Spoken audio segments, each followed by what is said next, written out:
En diplomatie, le vice-premier ministre en charge des affaires étrangères a fait le point sur la situation sécuritaire avec les 9 pays frontaliers avec la RDC. Il a fait devant les diplomates accrédités en République démocratique du Congo.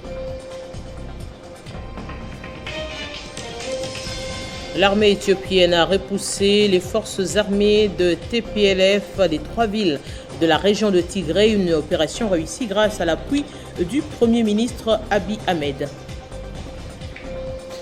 Le point sur l'actualité, bienvenue dans ce journal sur Télé 50. À quelques jours de la fin de l'année, le vice-premier ministre en charge des affaires étrangères, Christophe Lutundula, a fait l'économie des relations entre son pays et ses 9 autres voisins, ainsi que la situation sécuritaire dans l'est de la RDC. Il a fait devant les diplomates accrédités en RDC, question de rassurer ce corps diplomatique.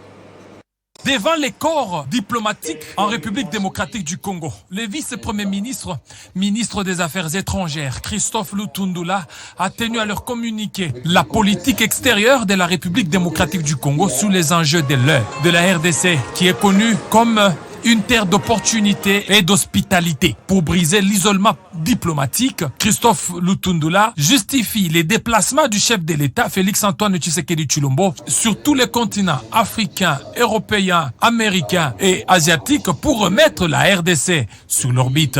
Cette croisade fait déjà sentir ses retombées, notamment à travers les accords bilatéraux et multilatéraux signés avec certains pays et organismes internationaux.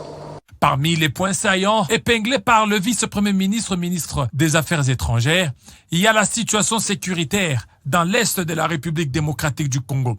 Pour Christophe Lutundula, la République démocratique du Congo est en proie à une guerre asymétrique et d'usure lui imposée depuis plus de 20 ans par certaines forces négatives et des terroristes. Tous les crimes créés par l'insécurité dans l'est de la République démocratique du Congo déstabilisent l'État congolais et entravent tous les efforts pour le développement de la RDC. C'est pourquoi, estime Christophe Lutundula, dès son accession à la magistrature suprême, le président Félix Tshisekedi s'était engagé à mettre fin à toutes les tueries. Pour conclure, estime Christophe Lutundula, la fin de l'insécurité et la restauration de l'autorité de l'État à l'est de la RDC sont capitales, non seulement puisqu'il y va de la survie de la nation congolaise, mais aussi et surtout puisque le chef de l'État, Félix-Antoine Tshisekedi Tshilombo, tient à réunir toutes les conditions nécessaires à la réalisation du programme du gouvernement, à l'instauration de l'État de droit, à l'amélioration du climat des affaires et à l'émergence d'un climat sécurisant pour tous aux échéances électorales de 2023. Le sénateur Matata Ponyo veut recouvrer ses immunités et mouvements de liberté. Il a fait savoir aux sénateurs par une motion incidentielle à la plénière de ce jeudi. Matata Ponyo dénonce la léthargie avec laquelle le bureau du Sénat et le parquet général de la République traitent son dossier des immunités. Augustin Matata Ponyo ne désarme pas. Cette fois-ci, c'est par une motion incidentielle lui accordée par les bureaux du Sénat. L'occasion faisant les larrons, Augustin Matata Ponyo dénonce la complicité qu'il y a entre le bureau du Sénat et le parquet général près la Cour constitutionnelle de refuser de lui restituer ses immunités parlementaires qui lui ont été enlevées injustement. Vous avez compris que nous sommes dans un dérapage inimaginable. La chambre haute, qui est censée être la chambre des sagesses, est en complicité. Comment voulez-vous comprendre qu'un président du Sénat puisse être en complicité avec un procureur général pour prendre en otage un sénateur? Je ne me reproche rien, mes chers amis, pour vous dire que c'est un scandale. C'est un scandale qui se fait malheureusement après 61 ans d'indépendance. Vous dites quelqu'un, il a détourné 140 millions de dollars. 2 semaines après, le procureur qui a écrit qu'il a détourné 140 millions de dollars dit « Je vous présente les excuses et je vous demande pardon ». Augustin Matata Ponyo continue à réclamer le rétablissement de ses immunités et de ses libertés de mouvement, qui ne sont pas, dit-il, un don du Sénat ou du gouvernement, mais qui sont plutôt un droit constitutionnel lui accordé par la population, qu'il a élu comme député ou sénateur. Il est inacceptable, estime Matata Ponyo, que le droit du peuple soit foulé aux pieds par le président du Sénat ou le procureur près la Cour constitutionnelle. Et la réaction du président du Sénat n'a pas tardé. Modeste Bahati Lukwebo rejette en bloc les allégations de Matata Ponyo. Le speaker de la Chambre haute du Parlement souligne que son bureau n'attend que la notification du non-lieu dans le dossier des biens aérianisés, qui n'est pas encore arrivé. Le Sénat n'est pas une juridiction, parce que nous vous avons suivi, vous avez mobilisé les médias, vous avez mobilisé le secrétaire général des Nations Unies, vous avez mobilisé tout le monde en disant que le Sénat vous a lavé. Le Sénat n'est pas une juridiction. Si vous voulez vous défendre, allez vous défendre auprès de la justice. Parce que vous dites que vous avez toutes les preuves et que on vous a dit qu'en tout cas, il n'y a plus rien à vous reprocher. Mais quand on vous a dit ça, nous, on n'était pas là. Ici et la fois passée, c'est dans un français clair, limpide et simple que j'ai dit qu'il y a deux affaires. L'affaire Bukangalonzo, pour laquelle vous êtes allé à la cour. Nous, ça ne nous préoccupe pas, parce qu'on avait déjà tranché sur ce dossier.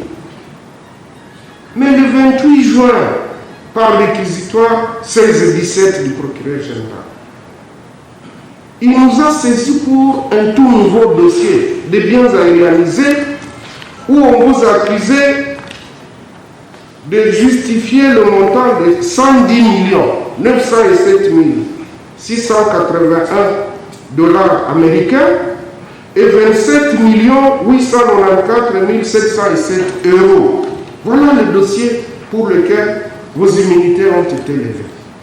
Et donc, par parallélisme de forme, dès lors que le dossier est au niveau de la justice, ce que je vous ai dit ici et devant les collègues, c'est de dire, dès que vous nous apportez le document de non-lieu dans ce dossier ici. Modeste Bahati Lukwebo a félicité le ministre de l'économie Jean-Marie Kalumba Yuma et le ministre du Travail Claudine Ndoussi dont le travail abattu dans leur secteur.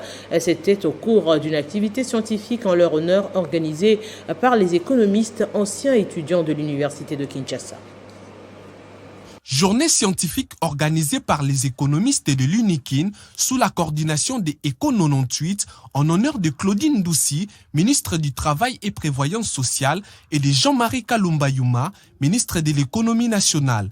Les seconds s'est engagé dans les combats pour le juste prix de produits et services en RDC afin d'améliorer le pouvoir d'achat des consommateurs congolais. Présent à cette activité, le président du Sénat Modeste Bahati Lukwebo s'est dit satisfait du travail abattu par ses ministres du gouvernement Samalou Kondé. Je dois être fier de le dire, et peut-être ce sera difficile que l'opinion puisse me contredire.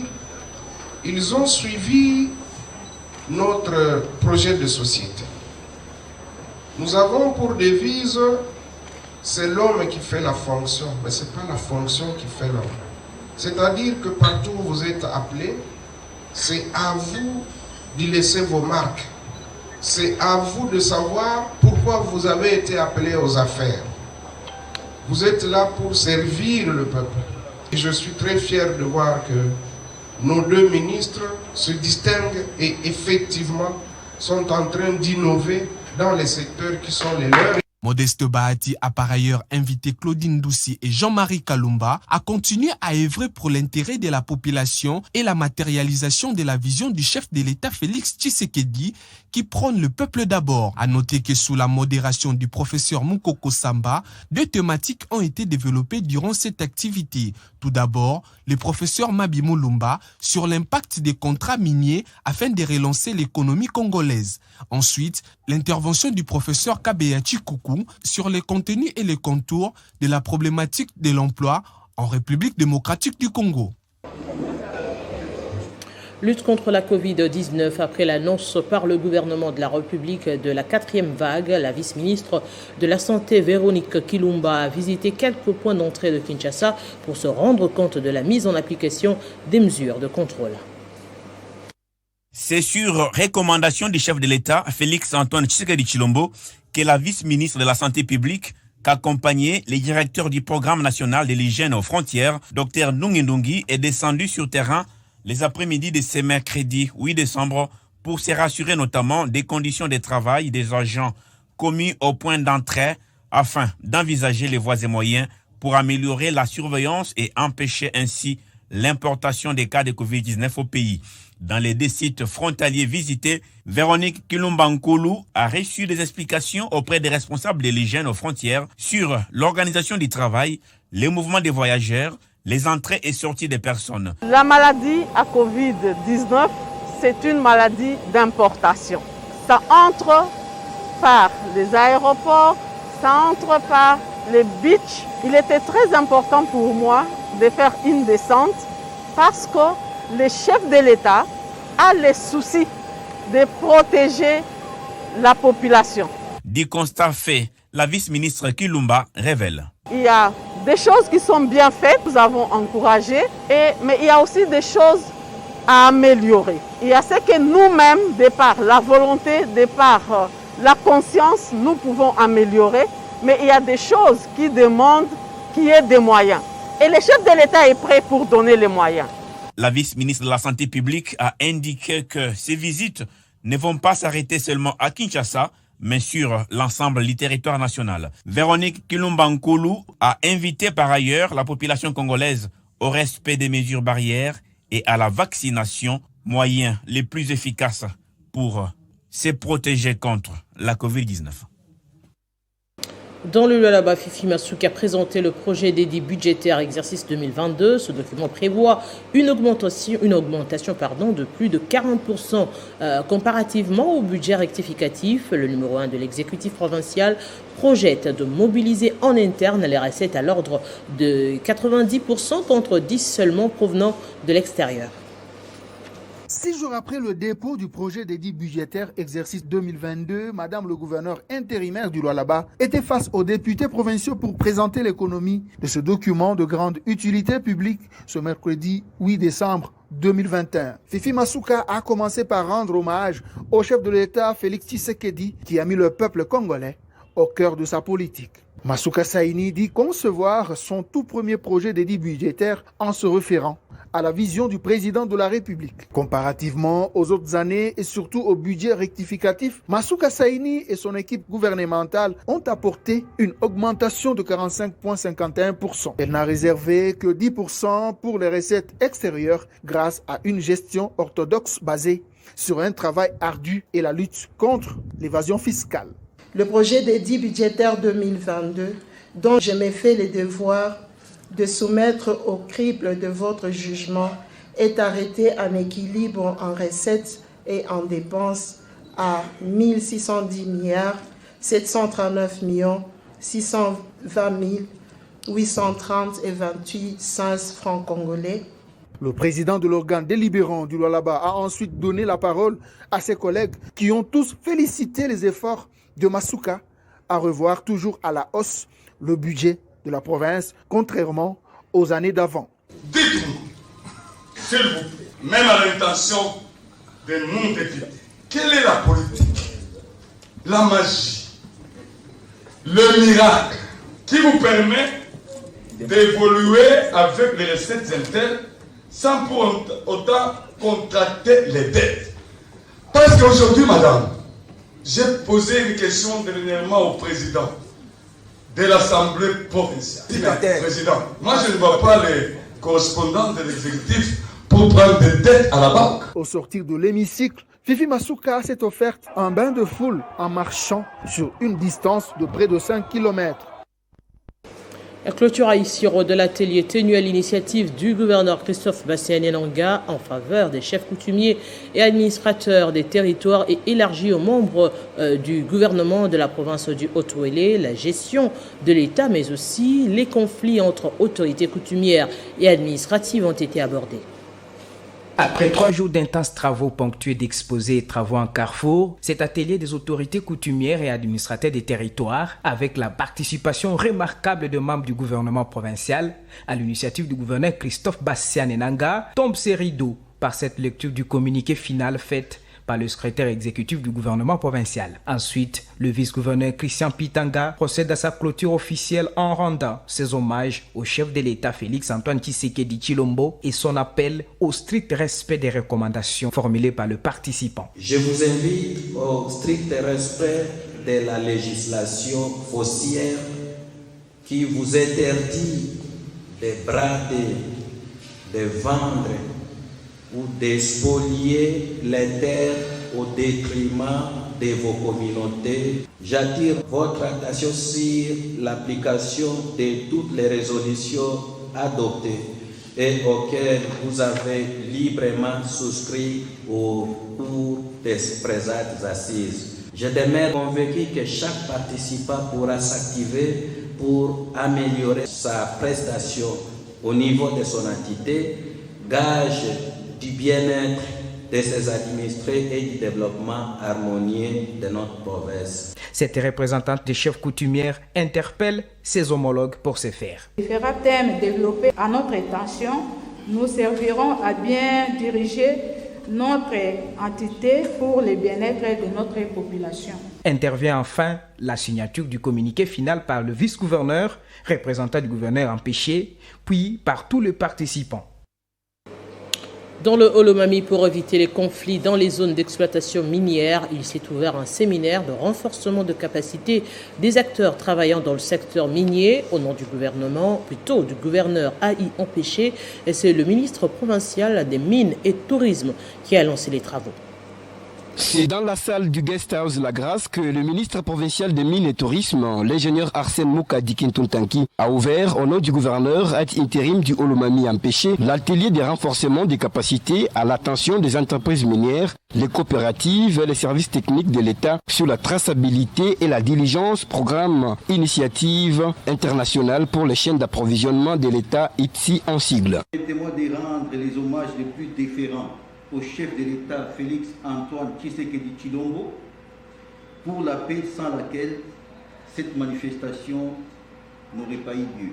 Nos sincères remerciements s'adressent aussi au gouverneur AI du Holomami, je cite, Kabamba Ilunga Batame Anani, pour avoir initié cette cérémonie afin de trouver les voies et moyens pour mettre fin au conflit dans l'exploitation minière dans notre province.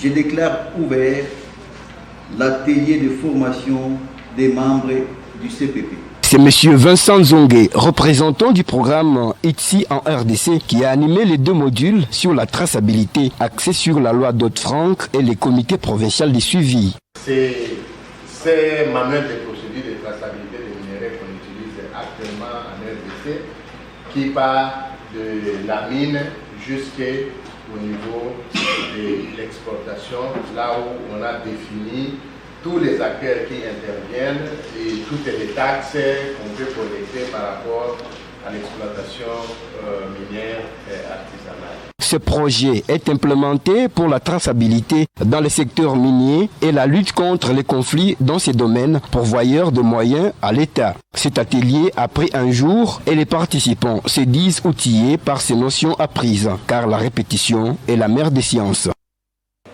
Et dans le Kwilu, la faculté de l'agronomie de l'université de Bandundu vient de bénéficier d'un projet de plantation de 5 hectares d'arbres, projet financé par le Fonds forestier national antenne du Kwilu dans le souci de lutter contre le réchauffement climatique.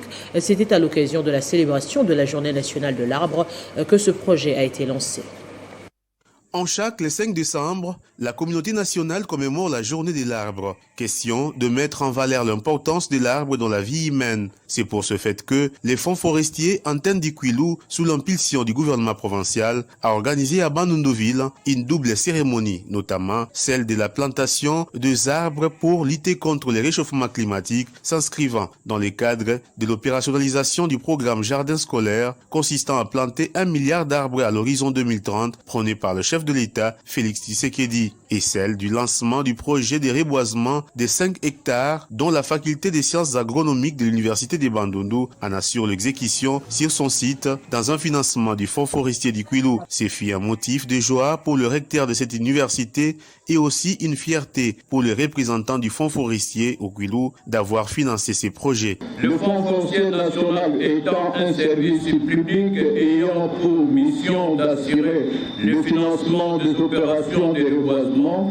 a initié par le biais de son directeur général, le professeur Honoré Moulumba Kalala, un projet de reboisement de 5 hectares dans toute la province. Cependant, avant de planter un arbre à titre symbolique, le commissaire général de l'environnement, Eric Mondondi, a fait savoir que le Kwilu n'est pas en reste dans la prise de conscience contre le réchauffement climatique. Cette manifestation a été pilotée il y a quelques jours par la vice-primature et ministre de l'Environnement et Développement durable.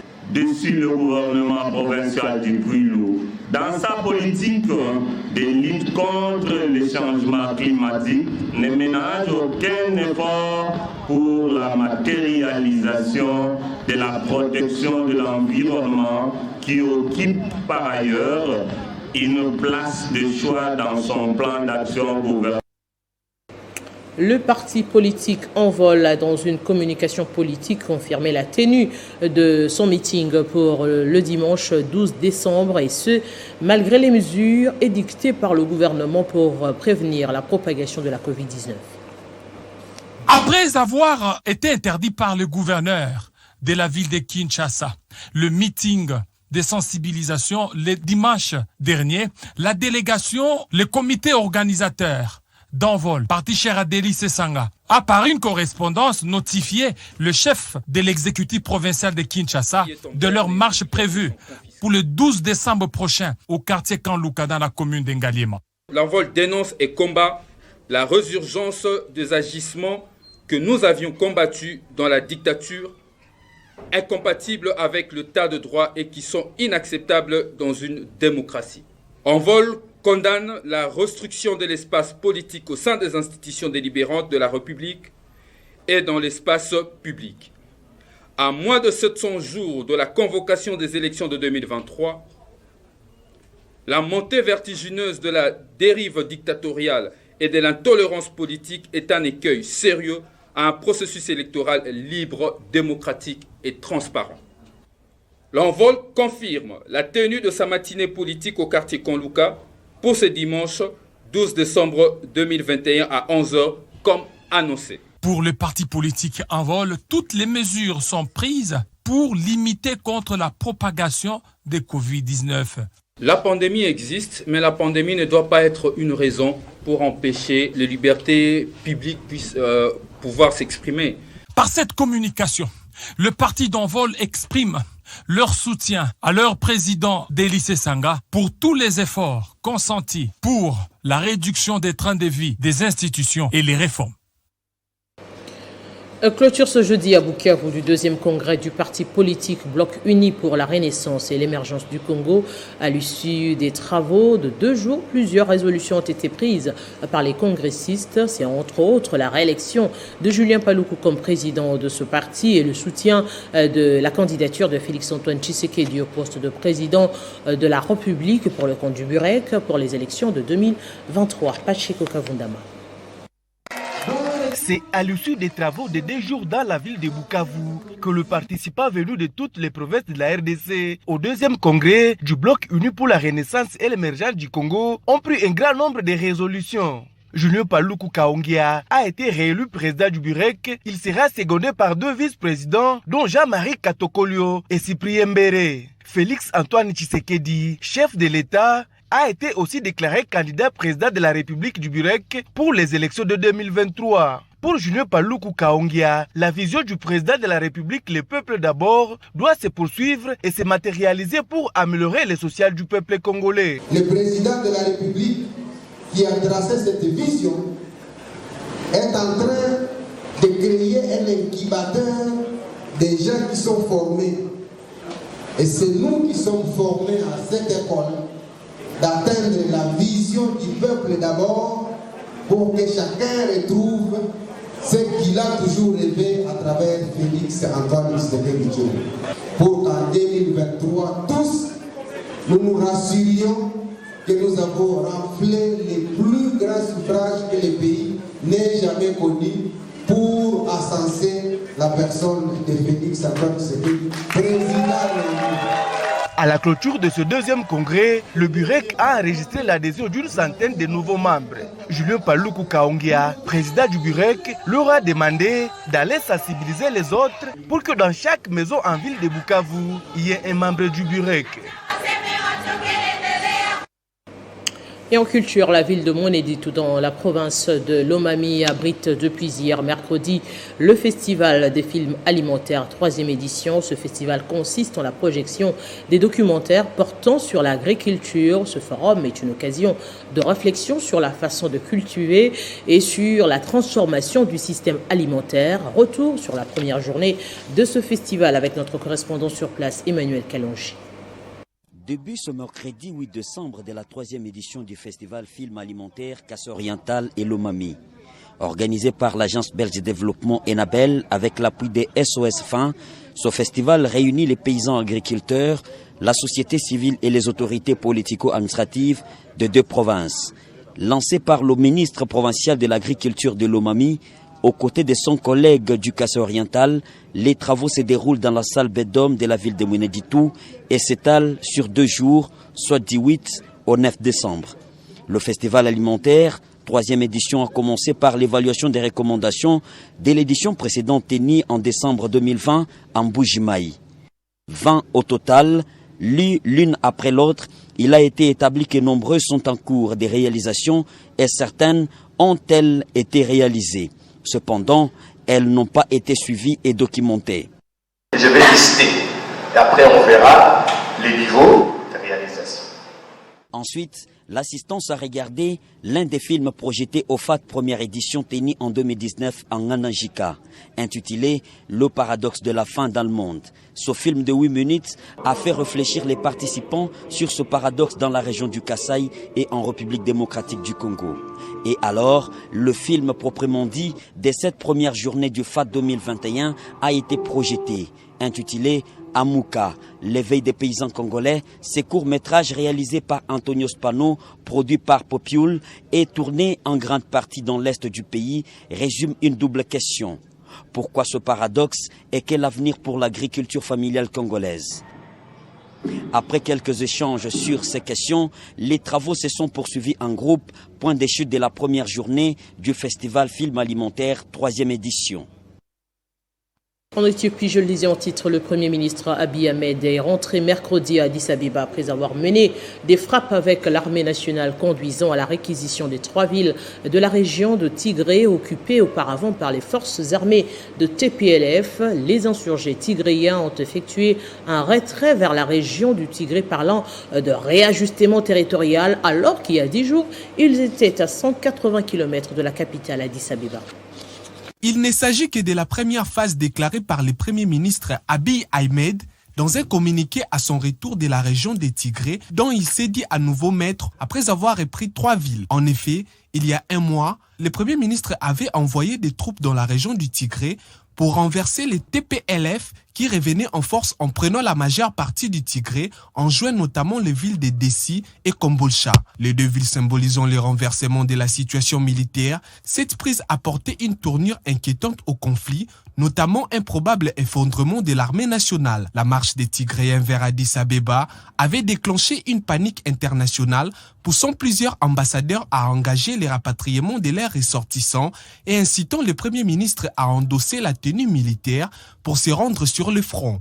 Avec la reprise de ces villes, l'armée nationale s'est dit à nouveau maître de la situation. Alors qu'il y a 10 jours, ils étaient à Addis Abeba, les rebelles ont entamé un retrait exprès de plus ou moins 300 km en une semaine vers la région du Tigré, un retrait qu'ils qualifient de réajustement territorial. Le président de la TPLF a déclaré que les lignes d'approvisionnement étaient difficiles à tenir. Ces retraits seraient le résultat de l'évaluation de son état-major et donc purement volontaire. L'ampleur de la résistance rencontrée par les les Tigréens ainsi que la puissance aérienne du gouvernement fédéral, améliorant ses équipements en drones, sans ce qui a rendu difficile pour eux de préserver les lignes d'approvisionnement. Ils auraient perdu quelques unités suite aux frappes des drones, les poussant ainsi à se retirer pour changer de stratégie. Par ailleurs, l'ONU a été victime des pillages de l'aide humanitaire destinée à la ville de Kombolcha. Ces pillages seraient attribués aux rebelles tigréens.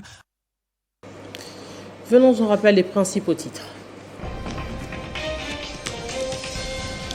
En diplomatie, le vice-premier ministre en charge des affaires étrangères a fait le point sur la situation sécuritaire avec les 9 pays frontaliers à la RDC. Il a fait devant les diplomates accrédités en République démocratique du Congo. L'armée éthiopienne a réussi à repousser les forces armées de TPLF des 3 villes de la région de Tigré. Une opération réussie grâce à l'appui du Premier ministre Abiy Ahmed. Ce journal est complètement terminé. À tous, merci de l'avoir suivi.